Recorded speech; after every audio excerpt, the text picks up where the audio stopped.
What is up, everybody? Welcome back to the Crypto Sherpa Show, where I cover the latest cryptocurrency news articles to keep you up to date on what's going on in this crypto space.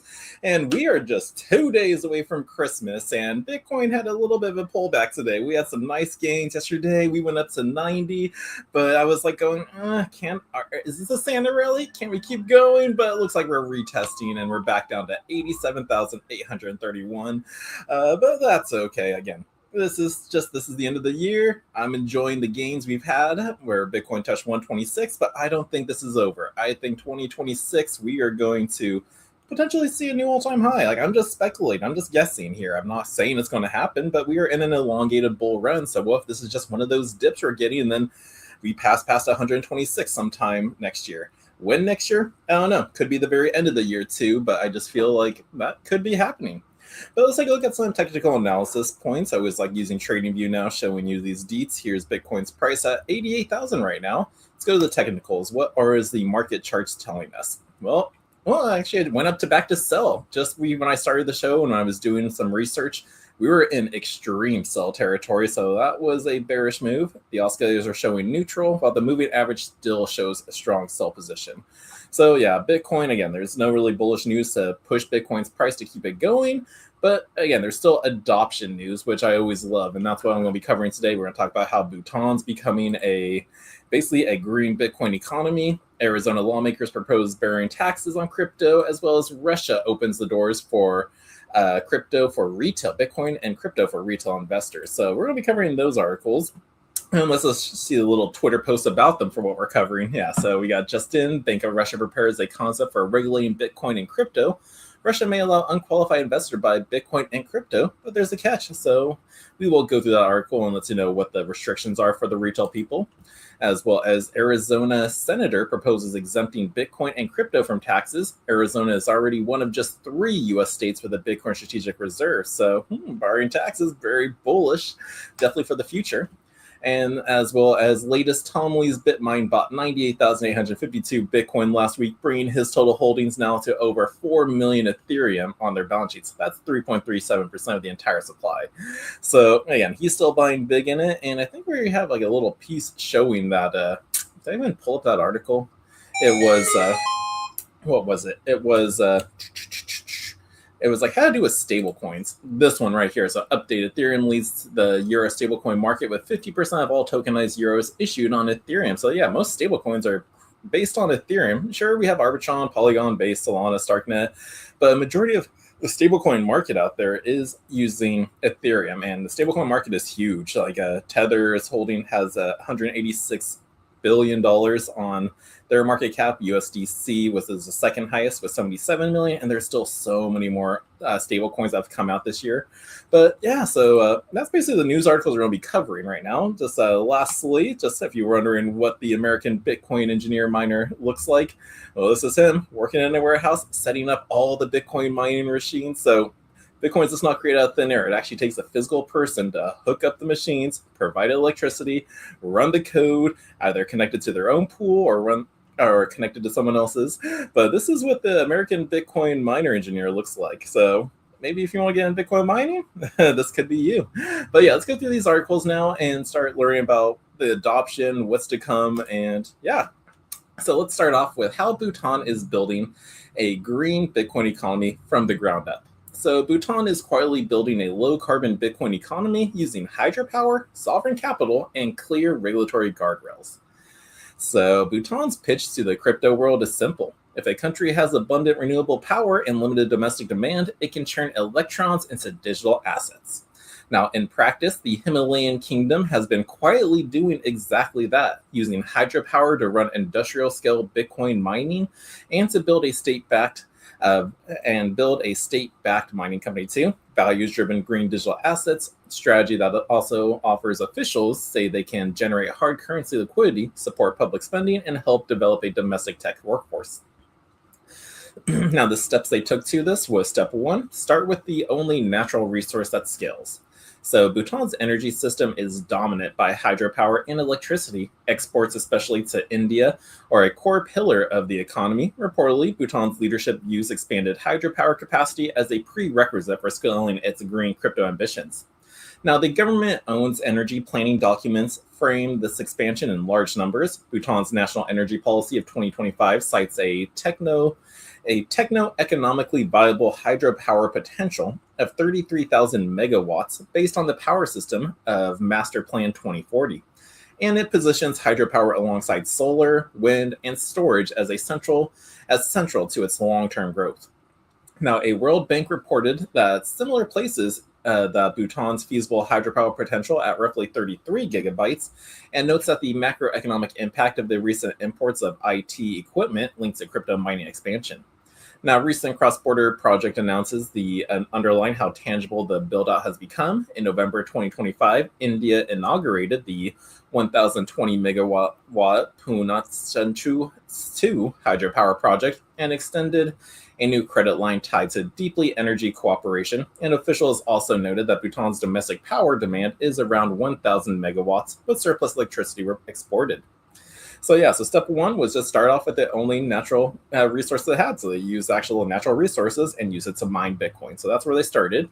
Step two, they were about to use surplus hydropower as computing fuel. So they were using that, but they were getting the Bitcoin first, and now they're using excess surplus energy to fuel this. So Bhutan's crypto strategy is spearheaded by Druk Holdings and Investments, the commercial investment arm of the royal government. In April 2025 interview with Reuters, DHI CEO Ujjwal Dawa said Bhutan began adding cryptocurrencies to DHI's portfolio in 2019 and framed Bitcoin mining as a way to increase access to foreign currency, liquidity, and create value from surplus hydropower.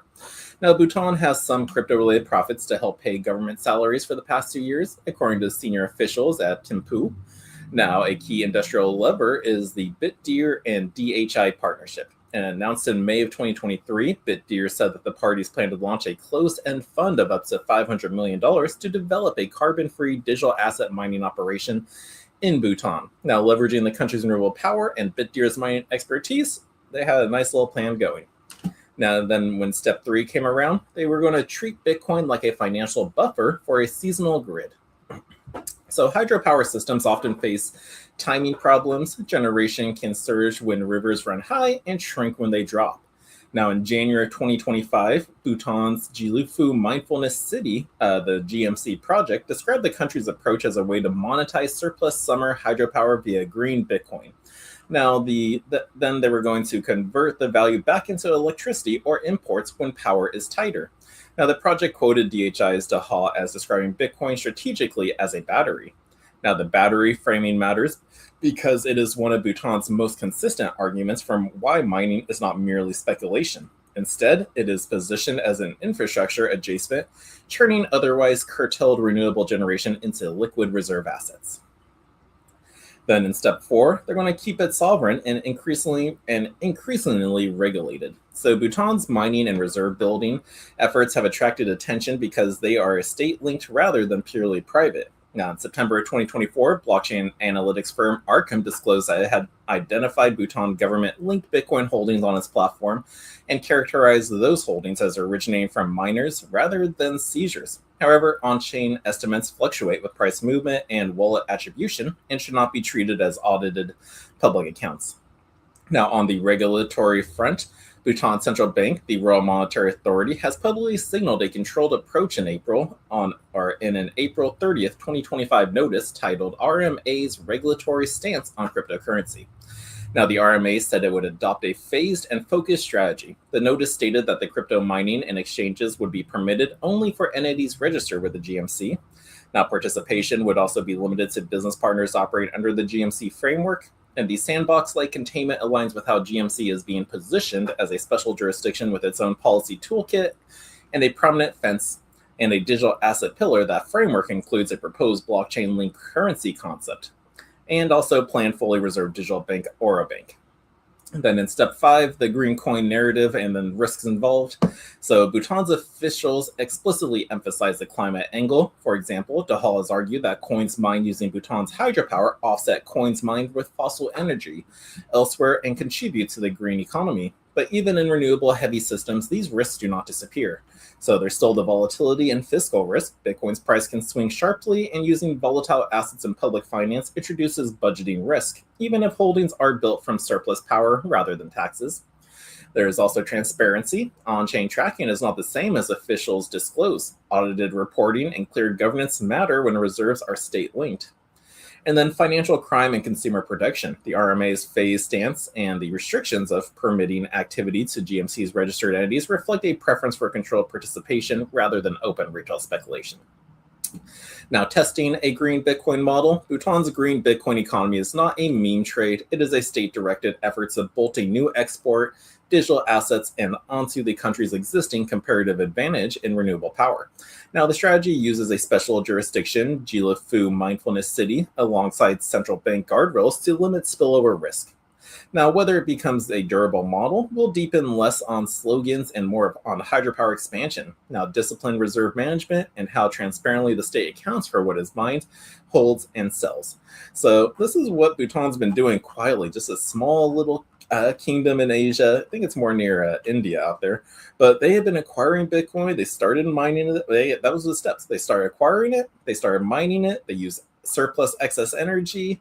And now they're slowly rolling it out to just basically benefit all the systems they got. So yeah, so that's what Bhutan has been up to, kind of laying a framework, kind of like how Steak and Shake was doing when they said they were going to allow their employees get paid in Bitcoin. It's like so you started off as just a normal restaurant, then you started accepting Bitcoin for products, and then now you're going to start paying your employees. So it's just a framework, and that's a framework for the business. This is a framework for an actual country. So yeah, maybe other countries will follow suit and follow the guidelines that they did. Now, that's what's going on over there. Let's bring it back to the United States. What's going on here? So we have Arizona lawmakers proposes barring taxes on crypto and blockchain. So Arizona proposes a targeted crypto tax exemption and protections for blockchain node operators, with some measures requiring voter approval in 2026. So Arizona State Senator Wendy Rogers has proposed 2 bills and a resolution in an effort to change the state's laws on taxing digital assets.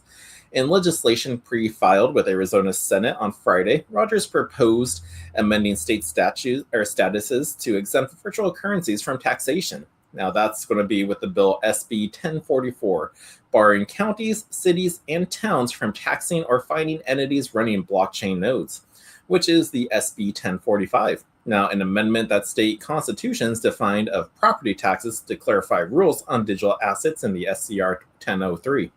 Now, the blockchain node bill may move through the state legislature, but the crypto tax bill and resolution would require a vote by Arizona voters during the next general election in November of 2026. Now, the SCR 1003 would amend Arizona's constitution to specifically exclude virtual currency from property tax, while SB 1044 would add similar language to the state's statuses, and SB 1045 would prohibit cities, towns, and counties in the state from imposing a tax or fee on a person that runs a node on a blockchain technology. Now, Arizona is one of the few U.S. states that has a law on the books allowing the government to claim ownership of digital assets. Now, that have been abandoned for at least 3 years. The law was part of the efforts by crypto advocates to establish a digital asset reserve in Arizona, but there are other proposals to give the state more authority to invest in cryptocurrencies like Bitcoin. Now, Rogers, one of the co-sponsors of the Bitcoin Reserve Bill, vetoed by Arizona Governor Katie Hobbs in May, the senator condemned the move and said that she would refile the bill during the next session. And Cointelegraph reached out to Rogers for comment, but have not received a response at the time of this publication. But the U.S. states adopt crypto reserve bills different digital asset policies. So Arizona remains one of the few states with a law establishing a digital asset reserve, along with New Hampshire and Texas. Although some lawmakers in other states have been attempting to gather support for similar bills, there are also many suggesting a different approach to digital asset taxation. For example, Ohio's House of Representatives passed a bill that could exempt crypto transactions under $200 from the state's capital gains taxes, and the legislation does not appear to have advanced since June. Now, the New York Assembly member Phil Steck also proposed adding a 0.2% excise tax on digital asset transactions, including the sale or transfer of digital assets for the state residents. Now, the bill was referred to the Ways and Means Committee and did not appear to have any advancements since August. Now, at the federal level, Wyoming Senator Cynthia Loomis submitted a draft bill in July proposing a de minimis exemption for digital asset transactions and capital gains of $300 or less. Loomis announced on Friday that she would retire from the U.S. Senate in January of 2027. And we did cover that article yesterday. The way she said it was like, I don't have it in me for another 6 more years for like, she understands what she's been doing, and this is why she's stepping down. But she has done a great stuff. So Loomis, thank you for your work. But yeah, so she is stepping down, and so 2027, we should get a new senator of Wyoming. But yeah, so that's what's going on in Arizona. The little differences and updates have been going on with Texas and New York with their tax exemption, and we just haven't heard anything yet. But again, and we still have 3 states with reserves or laws that allow them to have reserves in Bitcoin. That was Texas, New Hampshire, and Arizona. So adoption's still happening, guys, and that's why I'm bullish. I'm hoping to see we get more states on the books to have a digital asset reserve in 2026. And yeah, I'm hoping there's like no news saying they're going to do that, but I'm hoping that does come around. So that's what's going on in Arizona, and hopefully that does pass. We got to get this. Yeah, we gotta get this just law in place with cryptocurrency being a currency and everything. It's like, come on, like we already get taxed like with our normal money, like when we earn it, that's when our normal taxes come around. And when we spend it, there's either sometimes a state income tax that gets added to your bill. So it's like, let's just get rid of the taxes on crypto. It's currency. So that's what's going on here. Now let's move on to Russia news. So Russia opens the door to Bitcoin and crypto investors. So Russia's central bank has proposed new rules that would allow retail investors limited access to cryptocurrencies, while also granting professional investors broader rights. Now, the Bank of Russia has set out a new framework to regulate cryptocurrencies, proposing tiered access that would allow everyday investors to buy digital assets alongside professional market participants, while also maintaining tight controls on risk and usage. Now, in a concept paper released on Tuesday and submitted to the government for review, the central bank said both qualified and non-qualified investors would be permitted to acquire crypto assets, but under different rules, and limits and testing is still required. Now, the move marks another step in Russia's gradual shift toward accommodating digital assets and sanctions while they reshape financial flows and market infrastructure. Now, earlier this year, the Bank of Russia moved to allow domestic banks to conduct limited crypto operations under strict oversight. Now, First Deputy Chairman Vladimir Kristyukin said that the central bank, while maintaining a conservative stance on assets like Bitcoin, no longer sees a justification for a fully excluding banks from such activity. Now, it was also reported that Russia was using Bitcoin to settle some oil trades with China and India, routing payments through intermediaries to bypass Western sanctions. Now, so with that said, the current proposal maintains the central bank's long-standing caution towards cryptocurrencies, which it continues to classify as a high-risk instrument. Now, the Bank of Russia warned that crypto assets are not issued or guaranteed by any jurisdiction, and they are subject to sharp price swings, and they also carry elevated sanctions and operational risks. Now, investors, it said, must fully accept the possibility of losing their funds, which I think we all agreed on when we got into space. Everything can go to zero. It could. Now, just in, here's a tweet about the Bank of Russia preparing the concept. I think I showed you that already. Now, a $3,800 cap for Russia's retail investors. So we did know that there was going to be rules and or restrictions, and looks like it is $3,800 is what a retail investor could do. So under the framework, non-qualified or retail investors would be allowed to purchase only the most liquid cryptocurrencies based on criteria to be defined in legislation. Now, access would be conditional on passing a knowledge test, and purchases would be capped at 300,000 rubles, which is around 3,800 US dollars, per the year through a single intermediary. So wow, per year is what they're saying. Now, qualified investors would face fewer constraints, and they would be permitted to buy any cryptocurrency without transaction limits. Now, provided they pass a test confirming that their understanding of the risks.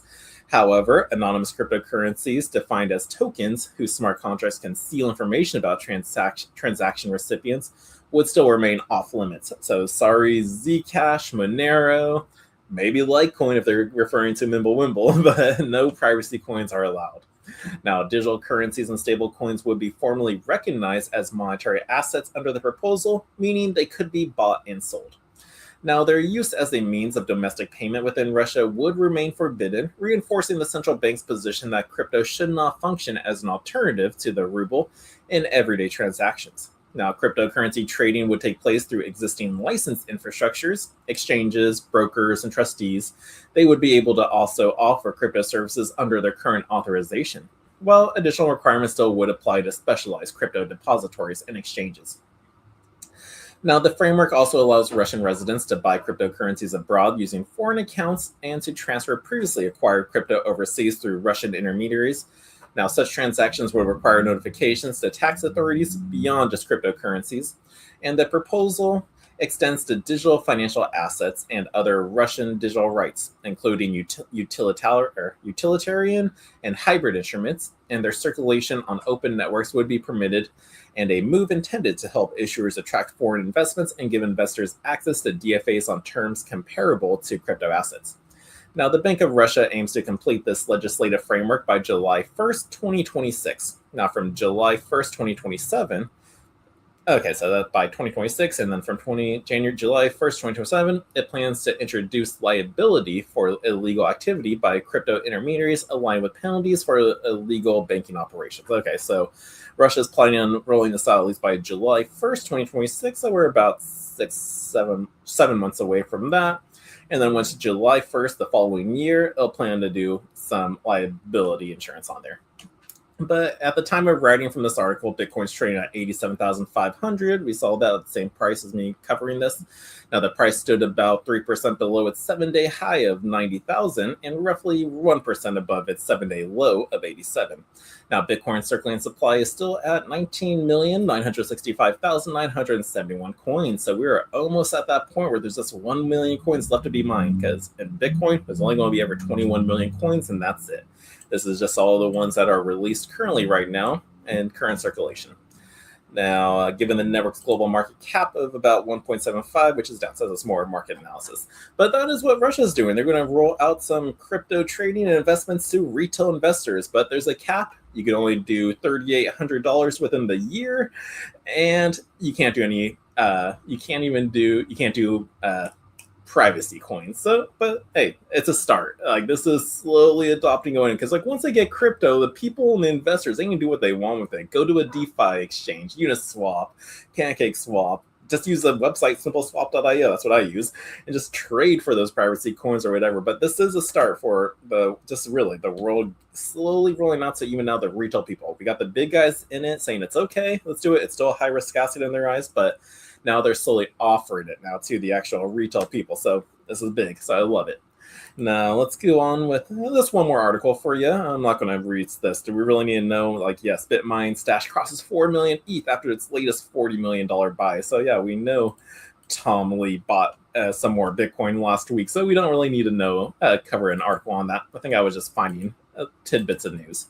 And then I showcased how most stable coins are built on Ethereum's network.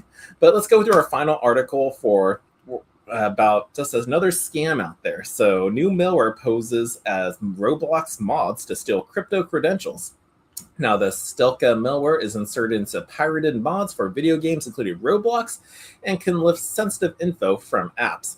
So this is kind of a warning to parents out there with kids who like playing the video game Roblox. Your kids are either in one or two categories, Roblox or Minecraft. But this article is going to Roblox. So if you have a kid who plays Roblox and it's on your computer that you do your crypto transactions on, you may want to start separating that. Get a new computer, give that computer to your kid. Oh, here you go. Here's for Roblox. Now, here's my separate computer just for my crypto stuff, and you're going to keep that separate.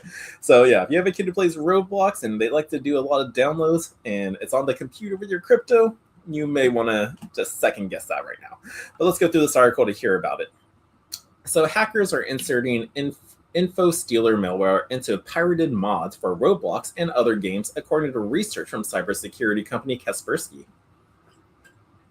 Now, a blog post from Kaspersky reveals that it has identified a new variety of info stealers called StealKA, which it has also so far encountered on distribution platforms such as GitHub, SourceForge, Softpedia, and sites.google.com. Now, disguised as an unofficial mod, cheats and cracks for Windows-based games and other apps, Steelka exfiltrates sensitive login and browser information, which it operates and can use to steal crypto. Now, the crypto wallets are targeted. The malware primarily targets data contained by browsers such as Chrome, Firefox, Opera, Yandex Browser, Edge, Brave, as well as the settings and database over 100 browser extensions. So like you can see here, I got my MetaMask browser up here. This is in Chrome right now, so you got to be careful out there. So if you download a fake mod for the video game. But in fact, SteelKA's reach doesn't just stop with browser extensions, since they can also lift encrypted private keys and seed phrases of data and wallet file paths from standalone cryptocurrency wallet apps. So this includes apps from Binance, Exodus, MyCrypto, and MyMonero, as well as wallet apps for Bitcoin, Bitcoin ABC, Dogecoin, Ethereum, Monero, NovaCoin, and Sola. So we always promote Exodus wallet here. So again, we also try to teach people to have separate computers for their crypto needs, different purposes. Your mobile one's for spending. This computer right here is for my vault. Then I have another computer that's for trading. So it's like you want to separate your wallets. You don't want to be keeping your crypto on your main computer that you use for everything, because that could probably be compromised already. So again, so just because, so I'll chat about that with the Exodus. But again, this like, with these scams out there, it's just like, obviously you probably will not fall for it because you're not playing the video game, but your kids are in the user device. So if there's any tip I can give you, it's just start separating your crypto from all your devices. Have one just for spending, one for holding, one's a vault, and then you should be clear from that. But away from crypto, the Steelka malware has also the ability to steal data and authentication tokens for messaging apps like Discord and Telegram. So this is an all-in-one scam that's going on. Now, speaking to Decrypt, Kaspersky cybersecurity expert Artem Ushkabov explained that the new malware was detected by Kaspersky's endpoint protection solutions on Windows machines in November of 2025. So they just spotted this. As in the case with similar malware, Ushkov reports that most of the users targeted by Steelka are based in Russia. However, attacks by the malware have been detected in other countries, including Turkey, Brazil, Germany, and India, he added. Now, how do you stay safe from this? Well, in view of the threat, Steelka Kaspersky advises in its blog that aside from using reputable antivirus software, users should steer clear of unofficial and pirated nodes. So just downloading a mod that's on the website, like going on to Google, typing in, I want this skin. Just don't do that. Stay away.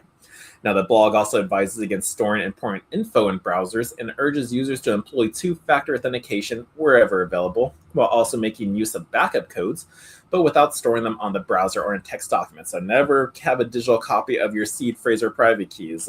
Write that down and that's it. Now, while Steelka's potential is for stealing info, and by extension crypto, seems intimidating, there's currently no indication that it has resulted in significant losses. Now, we are not aware of the amount of crypto that has been stolen using it, but our solution is just to protect against this threat. All detected malware, Steelka malware was blocked by our solutions. So yeah, just got to keep you guys informed on this. Again, like this may not be targeted to you at all. They don't know how many crypto was taken for you, but again, if you have your crypto on your family computer that your kids play video games on, and they happen to be playing Roblox and they're trying to get a new skin mod, I believe this is the really only situation you need to be worried. So again, just to stay safe, tell your kids not to download illegal software. Just go to the App Store and pay for it. Just that's how you stay safe in here. But that is it for all the news I have for you guys. I got to get ready for our crypto class happening in an hour. And then I'm heading to California, and I'll be there for 2 weeks for the holidays. But our fear and greed index is at a 29. I did see Coin Bureau tweet this out, that the crypto fear and greed index eases, but sentiment is still weak. Crypto market index is at 29, still fear, but pulling away from the extreme panic. So it's pulling away. So again, hopefully once the new year starts, we just start making our way back up to that greedy territory. Maybe we see a new all-time high at some point. I can always hope, right? But that is it, everyone. Have an awesome day. Wish me safe travels. If I die, so long, guys, because of a plane crash. But I always joke around about that because, hey, if that did happen, I was right. And then if I was right about that, maybe my crypto predictions come right. So dark humor. But everyone, have an awesome day, and I will see you guys again soon. So take care. Love you. What if I told you a truck driver cracked the code to building a crypto empire? Meet Bitcoin Ben. He went from driving 18-wheelers to creating 6 different ways for regular people to stack Bitcoin and build wealth. This isn't just another crypto course. This is a complete ecosystem where you earn while you learn. First up, the confidential bulk purchase program. Get Bitcoin at wholesale prices through group buying power. Then there's Home to HODL. Convert your home equity directly into Bitcoin instead of cash. Need funding? The Loans for Bitcoin program gets you the capital to buy more crypto. Want passive income? Private Key Capital puts your Bitcoin to work. Hungry for something different? Bitcoin Ben's tokenized beef lets you invest in real cattle backed by blockchain technology. And if you want to mine? Bitcoin Ben's mining program gets you started with the right equipment and knowledge. But here's the kicker. Bitcoin Ben's Crypto Club pays you to learn. Earn 10% on direct referrals, 5% on second level, 2% on third level.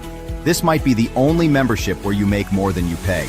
Ben went from 10 years behind the wheel to becoming the world's most unlikely crypto expert. Now he's sharing everything through live training, community events, and proven systems that work. Ready to stop watching from the sidelines? Join Bitcoin Ben's Crypto Club today and start stacking sats while building your financial future. Your truck driving days are over.